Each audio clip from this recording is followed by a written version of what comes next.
సంసారం అలాగే ఉన్నా నేనన్నా నశించిపోయేటటువంటి వాడిని. ఇద్దరిలో ఎవరో ఒకళ్ళు పోయేటటువంటి వాళ్ళు, దీంట్లో రెండు నిలబడేటటువంటివి కావు.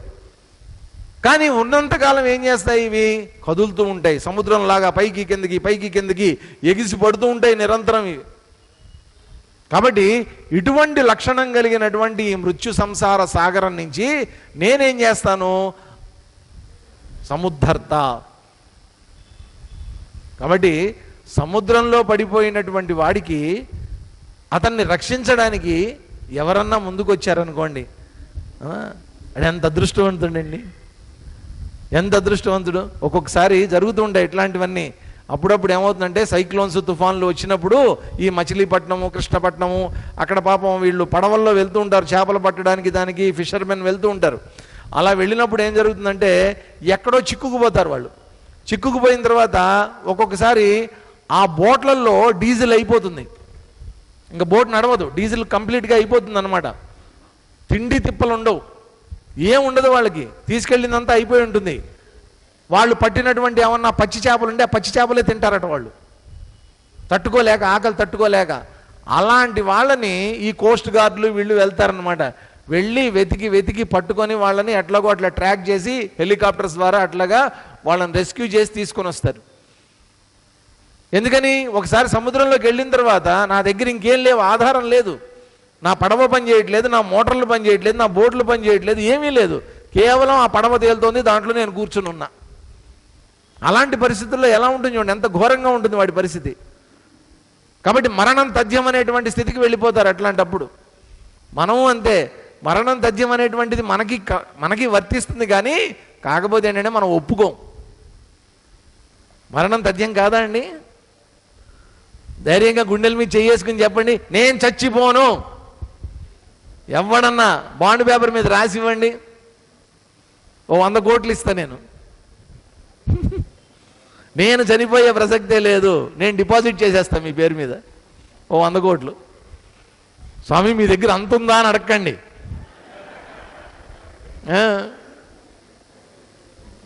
కాబట్టి సంసార లక్షణం ఉంది కాబట్టి ధైర్యంగా చెప్తున్నా. సంసార లక్షణం ఏంటి? మృత్యువు. విచిత్రం ఏంటంటే మృత్యువు అంటే మనకు తెలిసినటువంటి మృత్యువు ఏంటంటేనండి, ఏదో జీవితంలో ఒకసారి వచ్చేటటువంటి మృత్యువు, ఒకసారి వచ్చేటటువంటి మృత్యువు అనమాట. ఎప్పుడు వస్తుంది ఇది? కాలం తీరిపోయిన తర్వాత, ఆయుష్ తీరిపోయిన తర్వాత ఎప్పుడో చివరిలో ఒకసారి వచ్చేటటువంటి మృత్యువుని మనం మృత్యువు అంటాం. కానీ మీరు గమనించండి, ప్రతి క్షణం పుడుతోంది, ప్రతి క్షణం క్షణకాలం ఉంటుంది, ప్రతి క్షణం ఆ క్షణకాలం అయిపోగానే చనిపోతుంది. అది ప్రతి క్షణం అలా పుడుతోంది, ఉంటుంది, చనిపోతుంది, పుడుతోంది, ఉంటుంది, చనిపోతుంది. కాబట్టి ఈ కాలం యొక్క లక్షణమే మరణ లక్షణం. ఈ దీంట్లో పుట్టినటువంటి మానవుడి యొక్క లక్షణమే మృత్యు లక్షణం. ఇక్కడ తయారైనటువంటి వస్తువుల యొక్క లక్షణమే మృత్యు లక్షణం. ఈ ప్రపంచం యొక్క లక్షణమే మృత్యు లక్షణం. కాబట్టి ఇంత పెద్ద మృత్యువులో కూర్చుని నేనేదో పర్మనెంట్గా ఇక్కడ ఉండిపోతా, నేనేదో అన్ని సాధిస్తా, నేను ఎప్పటికీ ఇక్కడే ఉండిపోతా అని అనుకోవటం అంతా అపోహ, ఇంకొకటి లేదండి. ఎవ్వరు ఉండరు ఇక్కడ.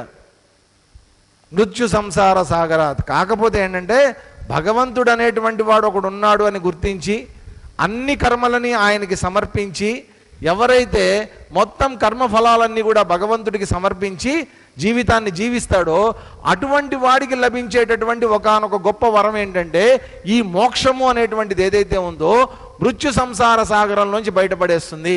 మృత్యు సంసార సాగరంలోంచి బయటపడేటువంటి ఏం లేదండి, మోక్షాన్ని పొందుతాడు. మోక్షం అంటే ఏంటి?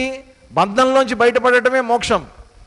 కాబట్టి ఈ ప్రపంచం యొక్క లక్షణం ఏంటంటే బంధం, మనని పట్టేసుకుని కూర్చోబెడుతుంది. ఇక్కడ మనమన్నా పట్టుకుంటాం, ప్రపంచం అన్నా మనని పట్టుకుంటుంది. ఏదో ఒకటి జరుగుతుంది ప్రపంచంలో. కాబట్టి ఇక్కడ ఉండిపోతున్నాం మనం, దీన్ని దాటి బయటికి వెళ్ళలేకపోతున్నాం. కాబట్టి దీంట్లోంచి నేను బయటపడాలి అంటే ఏంటి? ఏ బంధం అయితే నేను ఇంతకాలం పట్టుకుని కూర్చున్నానో ఆ బంధంలోంచి నేను బయటపడగలగాలి. ఆ బంధంలోంచి విడిపడటమే మోక్షం అనేటువంటి పేరు పెట్టారు. సార్ మోక్షం కనుక పొందాననుకోండి, బంధంలోంచి బయటపడ్డాననుకోండి, నాకు కలిగేటటువంటి లాభం ఏమిటి? నాకు కలిగే లాభం ఏంటి? మోక్షం మోక్షం మోక్షం, ఒకటే మోక్షం అంటారు. ఏంటండి మోక్షం వస్తే ఏం వస్తుంది? నాకు మోక్షం వస్తే ఏమొస్తుంది అనే డౌట్ మీకు ఉందనుకోండి, దయచేసి భగవద్గీత తినడానికి రావద్దు. ఆ డౌట్ క్లారిఫై చేసేసుకోండి ఇప్పుడే. మోక్షం వల్ల 2 లాభాలు ఉన్నాయి. ఒకటి ఏంటంటే బంధంలోంచి బయటపడతాం, రెండోది ఏంటంటే మళ్ళా జన్మ అనేటువంటిది ఉండదు కదా. మళ్ళీ జన్మ అనేటువంటిది ఇంక లేదు నీకు. జన్మ ఎత్తితే మళ్ళా మీకు చెప్తానండి, పుట్టినటువంటి వాడికే మరణము, పుట్టనటువంటి వాడికి ఏ మరణము లేదు. పుడితేనే చావు, పుట్టకపోతే చావు ఎక్కడుందండి? పుట్టాం కాబట్టి సంసారం, పుట్టాం కాబట్టి కుటుంబం, పుట్టాం కాబట్టి ప్రపంచం, పుట్టాం కాబట్టి ఐశ్వర్యాలు అంతస్తులు, పుట్టాం కాబట్టి కీర్తి ప్రతిష్టలు. అసలు పుట్టుకే లేదనుకోండి, ఇవన్నీ లేవు, కేల్కతం, ఏం లేదు ఇంకా. కాబట్టి అహం సముద్ధర్త అని చెప్పడంలో అర్థం ఏంటంటే, నేను బయటపడేస్తాను అని చెప్పడంలో అర్థం ఏంటంటే, అటువంటి వాడు నా లోపల ఐక్యమైపోతాడు. నా లోపల ఐక్యమైపోయినటువంటి వాడికి ఇక జన్మరాహిత్య స్థితి అన్నమాట. ఎందుకని? నేనుగా ఉండిపోతాడు వాడు, ఆత్మ చైతన్యంగా ఉండిపోతాడు. ఎవరైతే తన ఆత్మని తన తెలుసుకున్నటువంటి జ్ఞానం కలిగిందో, ఆ జ్ఞానం కలిగినటువంటి వాడు శాశ్వతత్వాన్ని పొందుతాడనమాట. ఇక మరణం లేనటువంటిది శాశ్వత స్థితి ఏదైతే ఉందో ఆ స్థితిని పొందుతాడు అతను. కాబట్టి అందుకని ఏం చెప్తున్నాడు, అటువంటి వాడిని ఎంతసేపు పడుతుంది చెప్తున్నాడు చూడండి, అచిరాత్ అనే పదం వాడుతున్నాడు.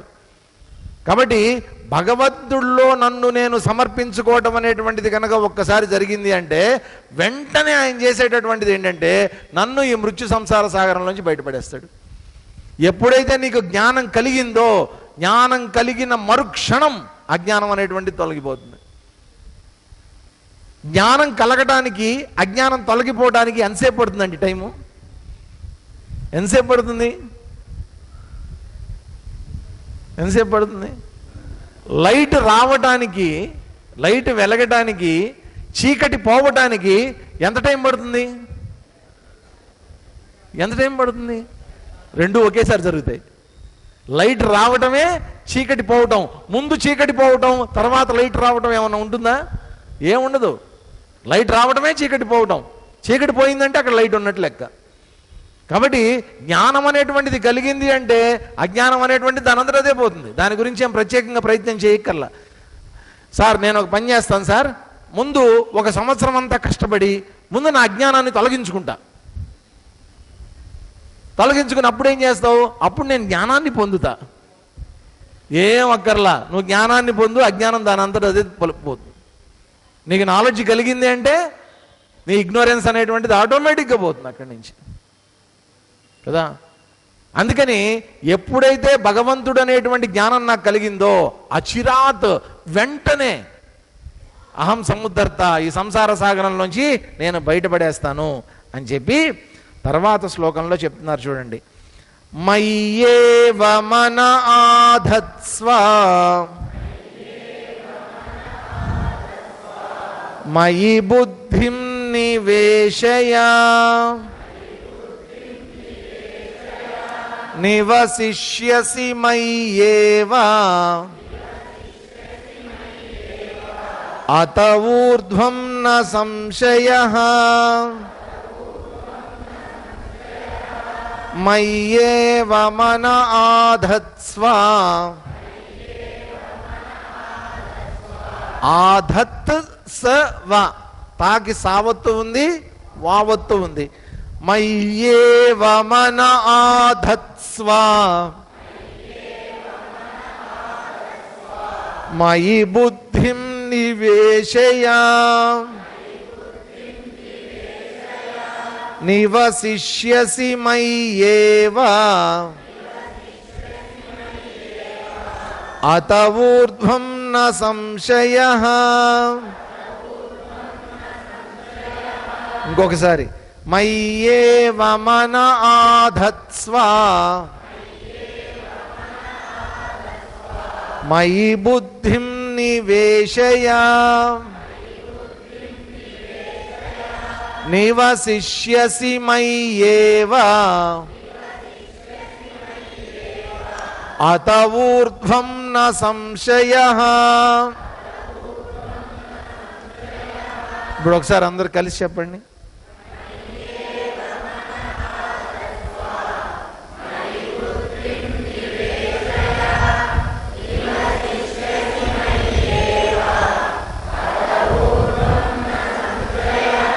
Very good. మయి ఏవ మన ఆధత్స్వ, ఎవరైతే మయి ఏవ నా లోపలే మనస్సుని నిలుపు, మయి బుద్ధిం నివేశయ, మనస్సే కాదండి, రెండోది ఏమంటున్నారు ఇక్కడ, మయి బుద్ధిం నివేశయ, నా బుద్ధి కూడా ఎక్కడ ఉండాలి, భగవంతుడిలో ఉండాలి. ఉండి ఉంచు, ఉంచు అని చెప్తున్నారు. మనస్సుని భగవంతుడిలో ఉంచు, బుద్ధిని కూడా ఎక్కడ ఉంచుతావు, భగవంతుడిలోనే ఉంచు. అతః ఊర్ధ్వం మయి ఏవ నివసిష్యసి, ఆ తర్వాత నువ్వు ఎక్కడ నివసిస్తావు, మయి ఏవ నివసిష్యసి. నా మనస్సుని భగవంతుడు కల్పించిన తర్వాత, నా బుద్ధిని భగవంతుడు కల్పించిన తర్వాత నేను ఎక్కడుంటా, ఇంకా భగవంతుడిలోనే ఉంటా. నివసిష్యసి, భగవంతుడిలో నా నివాసం. ఎక్కడున్నావురా నువ్వు, దేవుళ్ళో ఉన్నా. కాబట్టి భగవంతుడు ఏం కోరుకుంటున్నాడండి, ఏమిమ్మని అడుగుతున్నాడు ఈయన, మనస్సు నిమ్మన్నాడు కదా, బుద్ధి నిమ్మన్నాడు. ఇంతకు మించి ఇంకేమైనా అడిగాడా మిమ్మల్ని? మీ ఆస్తులు అడిగాడా, మీ అంతస్తులు అడిగాడా, మీ పొలాలు రాసిమ్మన్నాడా, మీ కార్లు ఇచ్చేయమన్నాడా, మీ బంగ్లాలు విల్లాలు రాసిమ్మన్నాడా? ఏం అడిగాడండి పాపం ఆయన? ఏం అడగట్లేదు చూడండి. అరే నీ మనసుని నీ బుద్ధిని నాకు ఇవయ్యా అని అడుగుతున్నాడు. ఎందుకని? ఏ మనసుతోటి ఏ బుద్ధితోటి రోజు చెత్తంతా ఆలోచిస్తామో, ఏ మనసు బుద్ధితోటి మనం రోజంతా గడుపుతూ ఉంటామో, ఏ మనసు బుద్ధితోటి మనం చెయ్యకూడనివి చెయ్యగలిగినవి అన్నీ చేస్తూ ఉంటామో, అటువంటి మనసుని బుద్ధిని తీసుకుని వెళ్ళి భగవంతుడిలో పెట్టు. అంతే తప్ప భగవంతుడిలో కూర్చోవటము అంటే ఊరికినే కింద మీద పడి హైరాణ పడిపోవటం కాదండి. వాస్తవంగా చెప్పాలంటే ఇప్పుడు చెప్పినటువంటి శ్లోకం ఏదైతే ఉందో ఇది నిజమైనటువంటి ధ్యాన స్థితి. ధ్యానంలో ఉండాల్సినటువంటి దృక్పథం. ధ్యానంలో నీ మనసు ఎక్కడుండాలి, భగవంతుడిలో ఉండాలి. ధ్యానంలో నీ బుద్ధి ఎక్కడుండాలి, భగవంతుడిలో ఉండాలి. అప్పుడు నువ్వెక్కడుంటావు, నివసిష్యసి మయ్యేవా, భగవంతుడిలో ఉంటావు. అత ఊర్ధ్వం న సంశయ, దీని తర్వాత నీకు ఎటువంటి డౌట్ వద్దు. ఇంక తర్వాత ఎటువంటి డౌట్స్ నువ్వు పెట్టుకోవద్దు కదా. మనకంతా డౌట్ ఏంటంటే భగవంతుడు ఉన్నాడా లేడా అనేటువంటి ఒక పెద్ద డౌట్ తోటి మొదలవుతుంది మన జీవితం. ఏం డౌట్ వద్దు, భగవంతుడు ఇస్తున్నటువంటి గ్యారంటీ అండి. భగవంతుడు ఉన్నాడు, నా యందు మనసు లగ్నం చేయి, నా యందు నీ బుద్ధిని నిలిపితే నా లోపలే ఉండిపోతావు నువ్వు. కాబట్టి భగవంతుడిలో ఉండగలిగేటటువంటి అదృష్టం రావడం ఎంత అదృష్టం అండి. ఆ అదృష్టం కలగటం, ఆ అవకాశం దొరకడం అనేటువంటిది ఎంత అదృష్టం. కాబట్టి నేను ధ్యానానికి కూర్చున్నప్పుడు నేను చేయవలసినటువంటిది ఏంటి, ప్రాథమికంగా నా మనసును ఎక్కడ ఉంచాలి, నేను ముందు భగవత్ స్వరూపంలో దాన్ని నిలపగలగాలి. మనకి నేను ముందు కూడా చెప్పా, బాహ్యకరణాలు అంతఃకరణాలు అని అన్నారు.